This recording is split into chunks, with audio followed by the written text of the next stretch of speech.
Do you know what are the modalities to detect pulmonary hypertension?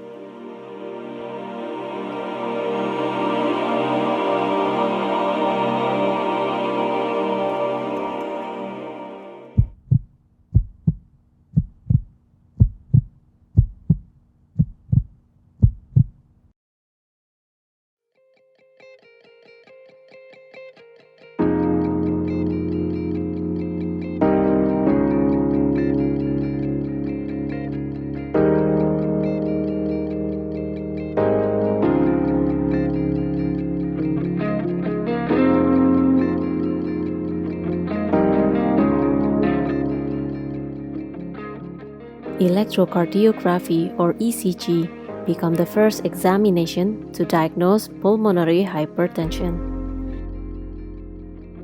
The aim is to find the signs of right ventricle hypertrophy, shown as dominant R wave in lead V1, dominant S wave in lead V5 or V6, and right axis deviation.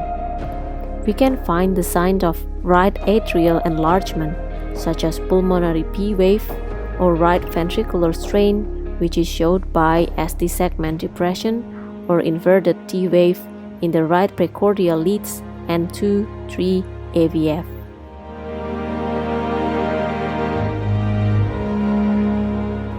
The ECG examination is non-invasive and it provides advantage.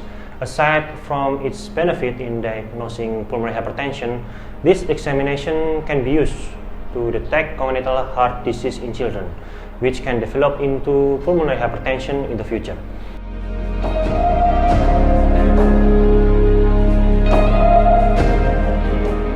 Our department and collaborators are currently working on a congenital heart disease screening project in children by using the ECG.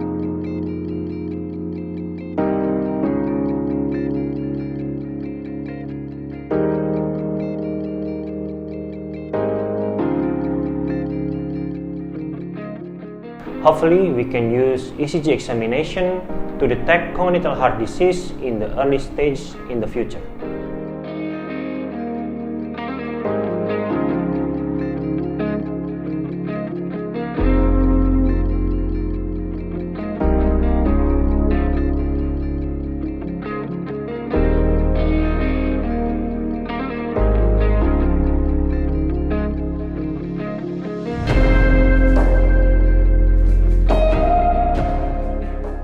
Besides ECG, the echocardiography is also one of the non-invasive modalities that can be used to detect pulmonary hypertension. There is a lot of hemodynamic or structural changes that can be found by the echocardiography in pulmonary hypertension patients. Echocardiography can be done through transthoracal approach or TTE, as well as transesophageal approach or TEE with special preparation, especially for patients with congenital heart disease.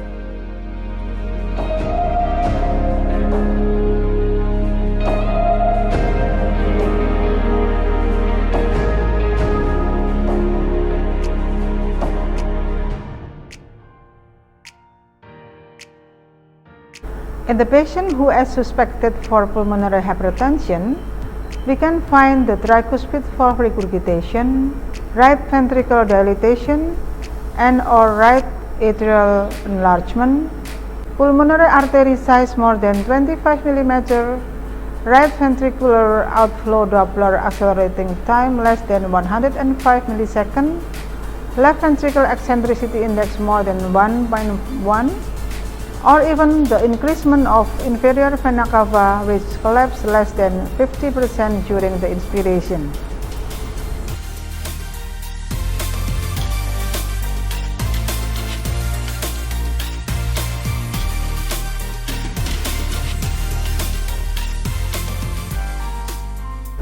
With echocardiography, we can also estimate the mean pulmonary artery pressure, although its accuracy is less than the right heart catheterization measurement.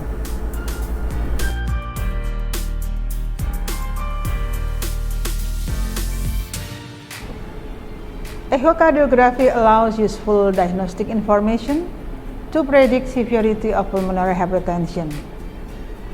From parasternal long axis, we can see right ventricle dilatation or hypertrophy. From this view, this is the parasternal long axis view. From this view, we can see right ventricle is enlarged. We can also see the color flow mapping from the view, and also we can calculate the LT study from this view.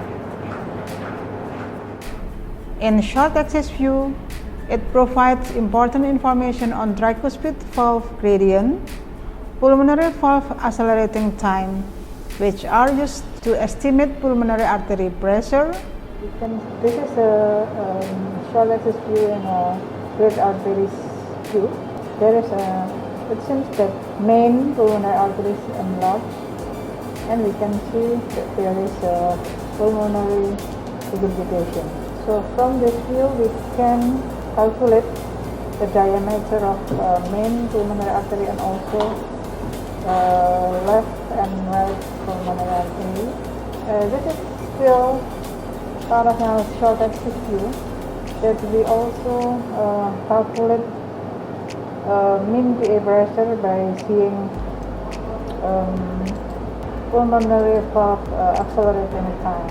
Yes, still part of our short axis, but we focus on right chamber. This is the right atrium and right ventricle, and this is the tricuspid valve.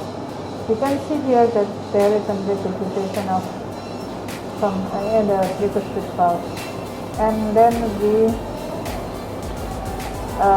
calculate the tricuspid regurgitation gradient. This is a gradient between right atrium and right ventricle. Also, we can see left ventricle D-shape from both short axis and fourth chamber view. And from a short axis view, you can see that there is an enlargement of right ventricle, and you can see that left ventricle shape is recorded as a D shape because there is an increased pressure from right ventricle to interventricular septum. From apical fourth chamber, that this is interatrial septum, and we can see here that there is a gap, echo gap in interatrial septum. Also, we can also see the tricuspid regurgitation here. Then we have to calculate the diameter of right ventricle and also right atrial area. We have to also measure diameter of echo gap. And in this case, we can see that there is an echo gap interatrial septum, which allows shunt from left atrium to right atrium as a cause of pulmonary hypertension that can be measured from tricuspid regurgitation.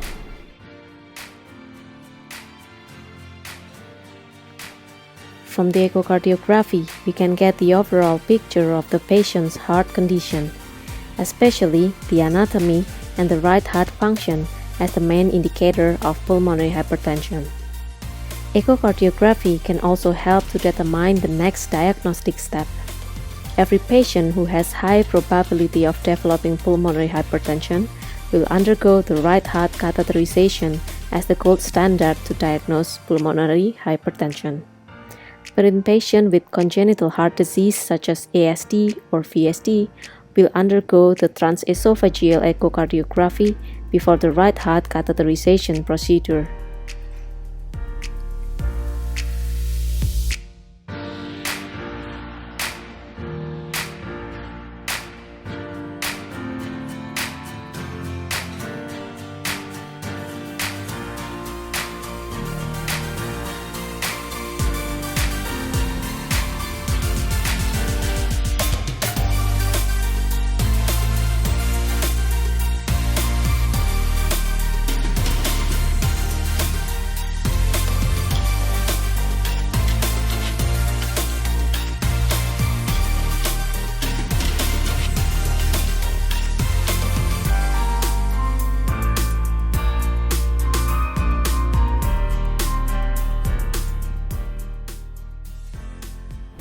Transesophageal echocardiography plays an essential role in confirming diagnosis and etiology of pulmonary hypertension. Here is the video of atrial septal defect, which is the most frequent congenital heart disease found in adult patients.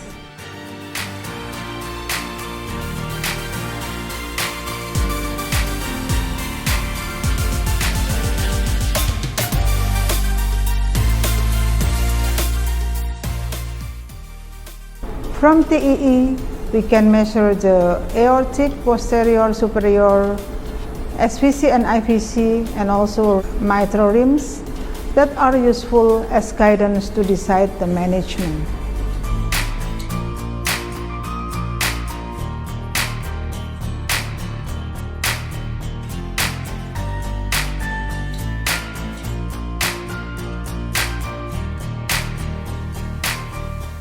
Tricuspid regurgitation found in this patient is valuable to predict probability of pulmonary hypertension.